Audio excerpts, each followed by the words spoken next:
My name is Martin Burt, and when my term as mayor was finished in 2001, I decided that I wanted to dedicate my life to working with people and promoting economic self-reliance from the bottom up. I've realized that only public policy was not going to transform the society. I decided to return to the Paraguayan Development Foundation and continue working with the people, the small people, the poor people, the young, who I believe are the basis of any sustainable change in any society. In 2002, we were offered this agricultural school in Paraguay, and we said, sure, let's take it and let's try to make it self-sufficient. In developing countries, people are without any type of serious education. They have no skills, they have no knowledge. But when you reverse that, you begin to transform inhabitants of a country into citizens. When these citizens can make a decent living off the land, then they can start regaining confidence in themselves, and they start thinking of what is good, what is bad, what is productive for society, and what is not. So what we need is to transform farmers into rural entrepreneurs. We envision a school where there are livestock, a dairy, chicken, pork, fish, that are run as a business with a break-even point and with the professor being in charge of its efficient business operation.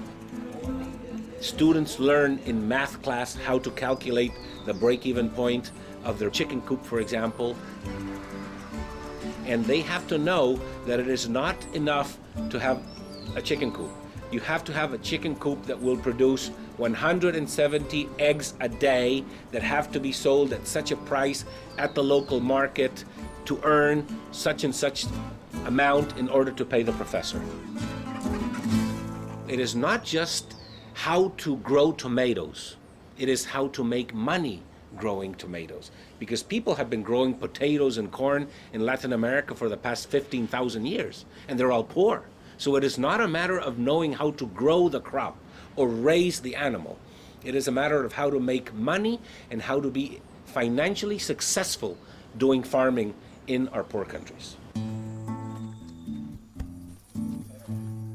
Jorge Guerrero is a typical student of our agricultural school. He comes from a very large family. There are 19 children in his family. He's the 10th. You can understand the lack of opportunities that a child in these circumstances has. In his case, his family was very fortunate that they could pull him through 9th grade, at which time he entered our agricultural school.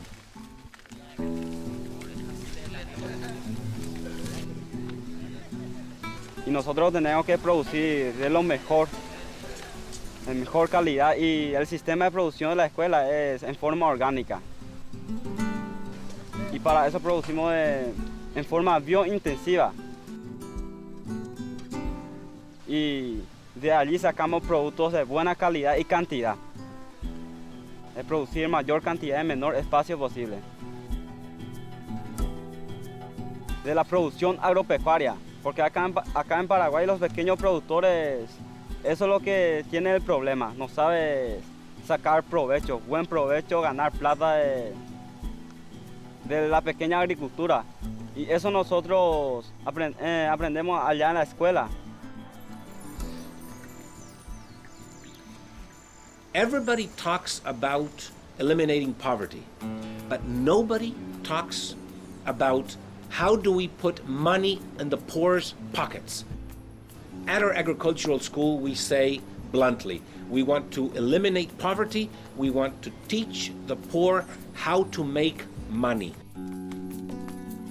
There is a general thinking in the world that the poor can never help themselves and that economic self-reliance is not possible in Latin America.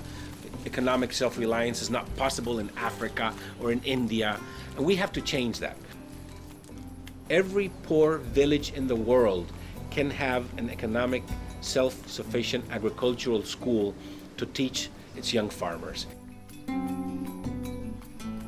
And once you have rural entrepreneurs making money, they can become leaders of society and start a system by which people regain power.